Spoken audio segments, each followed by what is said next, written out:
საქართველოს სიმფონიეტა რიგით მე-11 თბილისის ბაროკო ფესტივალს 28 ოქტომბრიდან 27 დეკემბრამდე გამართავს.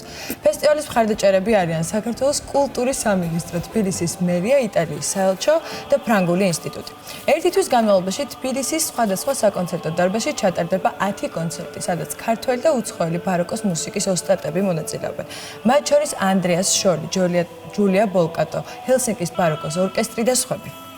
ფესტივალი 28 ოქტომბერს ჯანსუღ კახიძის სახელობის მუსიკალურ ცენტრში გაიხსნა კონცერტით ქართული და ევროპული ძველი მუსიკა დახურვის ცერემონია კი 7 დეკემბერს კონსერვატორიის დიდ დარბაზში გაიმართება. წლევანდელი ფესტივალი განსაკუთრებულია, რადგან მუსიკალურ პროგრამასთან ერთად ჩატარდება სამეცნიერო კონფერენციაც თემაზე მუსიკა ბაროკომდე და ბაროკოს ეპოქაში.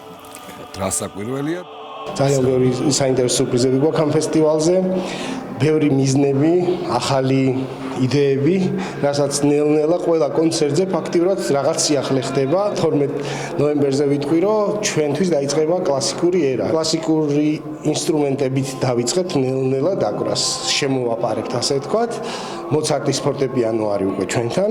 ანუ ბოლო 10 წელი რაზეც უკრავდა ვალტერის მოდელზე. საქართველოს სიმფონიეტა ამიერკავკასიაში გახლავთ პირველი და ჯერ კიდევ ერთადერთი ბაროკოს ორკესტრი, რომელიც ავთენტიკური შესრულებით ბაროკოს პერიოდის ინსტრუმენტებზე ასრულებს ამ მუსიკას. გვინდა რომ საქართველოში ეს განავითაროთ, ახალგაზრდებს გადავცეთ, რასაც ემსახურება მასტერკლასები, რომელიც ტარდება ხოლმე ფესტივალის ფარგლებში. ბაროკოს მუსიკის ფესტივალის თავის სიდიადე პირველ დღეს, გახსნის დღეს, რომ შავნაბადას იუბილეს უთმობს, ეს ჩვენთვის დიდი სიხარულია და ახლა მეძლევა საშუალება მათ მადლობა უთხრა ამ ფესტივალისთვის. აქ გაერთიანებული ქართული ძველი ხალხური მუსიკა, ძველ ევროპულ მუსიკასთან ერთგვარი მესიჯიც არის იმ საწყისებისა ქართულ-ევროპული ურთიერთობების და მნიშვნელოვანი მაღალკულტურული ხელოვნების.